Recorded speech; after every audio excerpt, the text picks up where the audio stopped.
Hello, everyone. This is David Hittle with United Real Estate Louisville, and I want to thank all of you for watching this pre-recorded live. I'm doing this live today at about 8:30 in the morning because I have an appointment later on today around our regular 2 o'clock live time, and I don't want to not do uh, our live for today, but I also don't want to miss our appointment. So we compromise and we go ahead and we do a pre-recorded live. So it is live right now for all those who jump in to check me out, and it will be published at 2 o'clock this afternoon, same as our regular lives. So today I am going to be discussing the housing market update. This is for September. It is actually the October report, but it goes through September. So I call it the September housing market report. And we get started on today's live with the chief economist at First American, Mark Fleming, saying housing has experienced a strong V-shaped recovery and is now exceeding pre-pandemic levels. So unlike the rest of our economy, which was just put on pause, took a major hit from the economic pandemic, the housing market did the opposite. Now, it had its down months as well. However, it is picking up a whole lot faster than the regular economy. And I personally believe that the housing market is the driver of our economy right now. So looking back, March of this year, housing market recovery index with a baseline of 100, which was achieved on February 1st. It reached its peak of 106.5 in March. Then the pandemic reared its ugly head, destroyed our recovery, dropping us all the way down to 83.1%, which was achieved in May, but immediately started to increase and started to rise to where in late September, our housing market recovery index sits at 107.2, which again is higher than where we started at the beginning of the year. Four components to this, according to Realtor.com, is demand, supply, price, and time on the market are all what impacts the housing market recovery index. Year over year changes in key metrics. Showings this year are up 60.7%. So just think about that for a moment. Almost 61% more people are going to home showings this year than last year. That is huge. Imagine how the economy was doing last year. The economy was booming. Unemployment was low. Employment was high. The stock market was raging. People's incomes were steady, if not increasing. That was last year. We're this year, even with the pandemic, up almost 61% in showings. We are up 25% this year over last year in purchase applications, up almost 22% in pending deals, up 10.5% in existing home sales, and up 43% in new home sales over last year.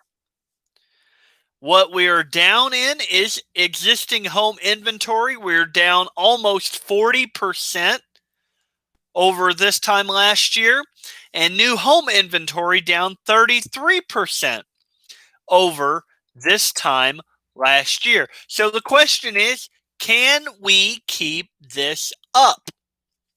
Can we keep this up? In the United States, total spending by all consumers as compared to January 1st of 2020. So January 1st of 2020, consumers were not spending all that much. It trickled down by 0.2 of a point in February, 0.4 of a point in March, and then just dropped off completely in April. Consumers stopped spending, negative 31.7% in April. However, it is starting to climb. It's starting to get back to where it was, where that baseline is. We are negative, negative 4.1% for September, getting back around that 0% range, and doing a whole lot better than 31.7% we were doing in April. So, the change in consumer spending. Major states are seeing major changes in consumer spending. Almost every state is in a negative. There are a dozen states or so that are in the positive, which is great. Your negative states include California. They are not spending, mostly because I believe they're one of the states that are still in a heavy shutdown. Their spending is down 12.4%. Oregon, down almost 15%. Utah, down 12%. Colorado, down almost 14%. Hawaii, down 11%. Connecticut, down 10%. New Jersey, down 10%. New York, down almost 10%. Even here in Kentucky, we're down 1% since January 1st of 2020. However, some positive states, we see Mississippi, their spending compared to January 1st is actually up 9.7%. Michigan up 9.5%. South Carolina up 8.9%. Rhode Island is up the most, up 18.1%. So the changes in spending I see as a sector of whether or not there is real opportunity in the consumer market, in the consumer spending, and whether or not they're going to spend a boatload of money on a brand new house or not. For the U.S. as a whole, the average, we're down negative 3.8% versus January 1. So unemployment rate, the unemployment rate back in January, 3.6%. February had fallen to 3.5%. Unbelievable numbers. March started the steady increase to 4.4%. April was the worst unemployment rate for the year at 14.7%. However, it has trickled down every month since April, which was the peak. We're now at 7.9%. Remember that experts were saying that we would not go below 10% unemployment until mid next year, mid 2021. According to the figures, we're at 7.9 in the middle of October, or the beginning of October. So the economy is getting back to where it needs to be. People are getting back to work. Employers are making jobs available. And it is starting to come back. Looking at unemployment comparisons, the Great Depression, it took 108 months before unemployment was greater than or equal. 108 months was the number of months where unemployment was greater than or equal to 9%. The Great Recession, 30 months. The 1980s oil recession, 19 months. And 2020's recession was 4 months, just 4 months to get us back under that 9% range. The number of mortgages in active forbearance is still decreasing. This was a big worry for people. The government stepped in during the coronavirus pandemic's outbreak and said to individuals who were renting or individuals who had a mortgage that they could not be evicted because they couldn't pay their mortgage. In May of this year, mortgages in active forbearance were at 4.76 million. That was the highest it had been, the highest the highest that the country had allowed it to go. The end of September down to 3.59 million. So the number of mortgages in active forbearance continues to decrease as people start their lives back. They get their jobs back and they start to recover from the coronavirus pandemic, and they start getting their debt and their mortgages back in order. Inventory equity experts, months of inventory for sale. So a neutral market or a stable market is between 6 and 7 months of inventory. We go into a buyer's market when there's more than 7 months worth of home inventory. When was the last time we were in a buyer's market? Around 2011. Starting in about 2006, the months of inventory surged over 7%. By 2007, 9%. By 2008, 11%. And you have to remember this is also around the housing crisis where people were underwater in their mortgages. So people were selling or trying to sell their homes as quickly as possible. Banks were foreclosing and selling the homes that they had as quickly as possible. By 2010, we had 12 months worth of inventory. So again, about 2011 was the last time we were in a buyer's market. Today, we are in a seller's market for sure, especially here in the Louisville, Kentucky, Louisville, Lexington area. We are at 1.5-ish, 1.5 or so months worth of inventory. We have very few listings on the market today.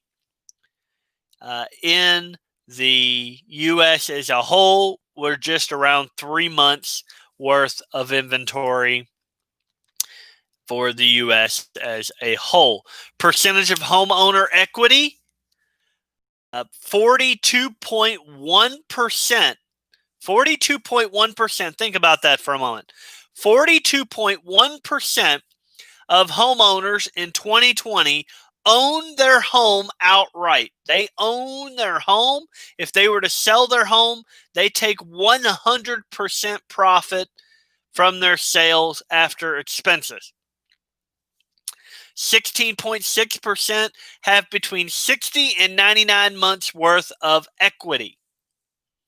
So this is the great thing about owning a home, is not only are you paying rent, as you either rent or you live with your parents or you own a home. Instead of renting and giving that rent money to a landlord who then pays their mortgage and builds their equity. You could be a homeowner and be like 42.1% of homeowners and actually own your home outright. Or you could be like 16.6% of homeowners and own between 60 and 99% of your home. That means equity. That means when you go to sell your home, you're earning a huge return on your investment. Your home is your largest investment. Projections on home prices, this continues to fluctuate. And I believe it's almost impossible to think about what could happen in the future today. I remember the beginning of this year, economists were talking about a recession. There's a recession coming. The economy is going to go down. Home prices are going to fall. Blah, blah, blah, blah, blah, blah, blah. Well, they didn't realize that the recession that they were predicting was going to be caused by a pandemic from China. So, who could have predicted that we were going to have a recession because of a pandemic? The economists were just projecting a recession because the economy was just going like gangbusters. It was going boom, boom, boom, boom, boom, boom, boom. So they were predicting. It's like when you go to the casino and you're looking at the roulette table and they spin the little ball in the roulette table and it has hit black the past five spins. So you're betting red. It's got to go down eventually, right? Well, it did, but because of a pandemic, not because of normal economic downturns. Projections, however, on future home prices, Zelman says home prices are going to increase 5.9% over the next 12 months. Fannie Mae predicts 4.4%. National Association of Realtors 4.3%. Zillow 3.6%. MBA 3.4%. Reuters 3%. Freddie Mac 2.3%. CoreLogic, who at the beginning of the year said that home prices were, at the beginning of this year, said home prices were going to decrease by about 6% this year, actually are predicting up 0.6% for the next 12 months. And Haas is predicting negatives, negative 1.1 for our future home values. So last week on this very program, spoke about where home values were going to be over the next 12 months. And most of the experts, still the same as this report shows, say home prices are going to continue to increase. However, here's what I tell you now. No one knows what is going to happen over the next 12 months. No one knows. There may only be one person who knows what is going to happen over the next 12 months. Economists can predict it. Experts can think about it. But what we know right now is that home prices are way up. What we know right now is that interest rates are way low, almost near historic lows. What we know right now is that housing inventory is near the bottom, so there's almost no inventory whatsoever.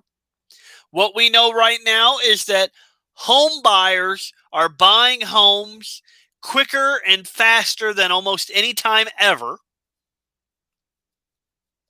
That's what we know now. What will the home prices be in 12 months? Don't know. They say they're going to go up. Who knows? What are mortgage rates going to be in 12 months? Don't know. All depends on how the economy goes. What is the inventory going to look like? Home builders are starting to build now. They are starting to build homes, and pretty much they're selling those same homes as fast as they build them. Will they be able to catch up over the winter season?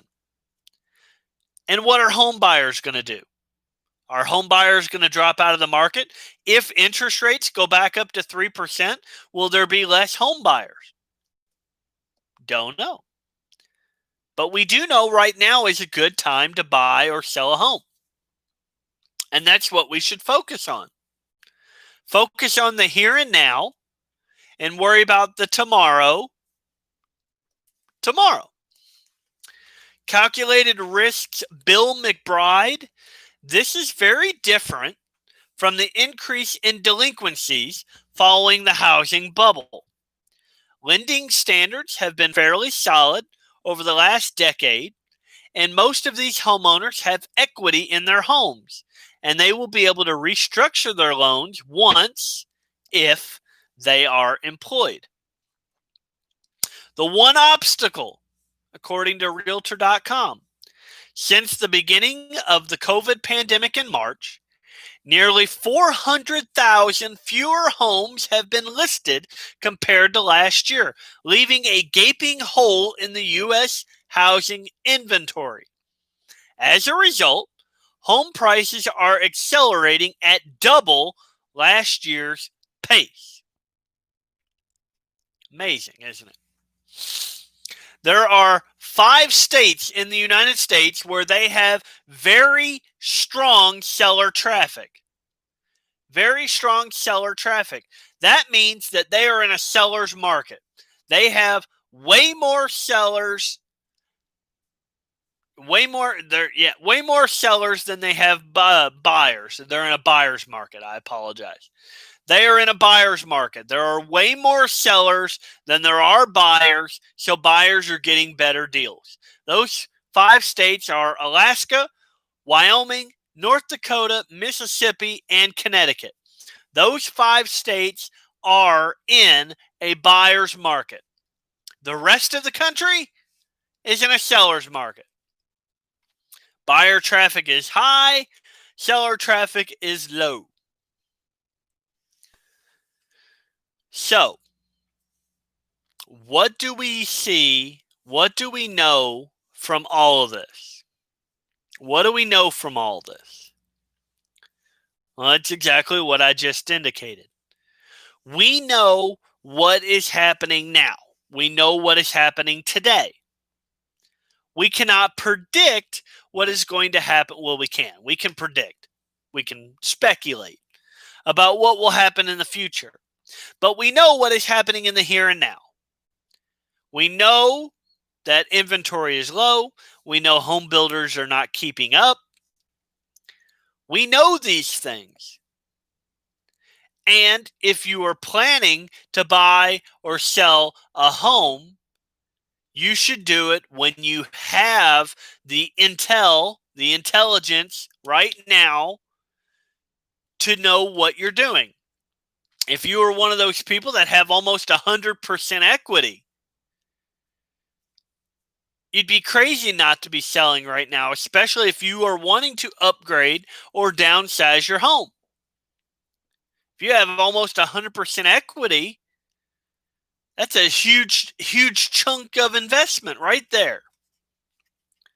We know buyers are looking for homes still. Even as it starts to get colder outside, buyers are still looking for homes. So if you need any real estate advice, if you have any real estate needs, I hope that you'll contact me. My information is in the description for this live stream. So just reach out to me. If you're looking to sell your home, I can get you a home valuation done. If you're looking to buy a home, we can get a list of what your wants and needs are, what you need for your dream home, get you pre-approved, and get you moving towards home ownership. And if you're out there renting,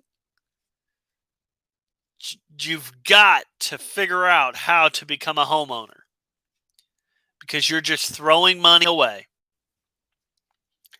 An article I spoke about last week, the average homeowner has 40 times the net worth of a renter.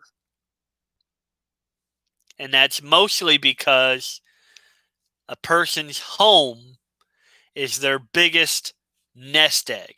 That is their net worth, is their home for the most part.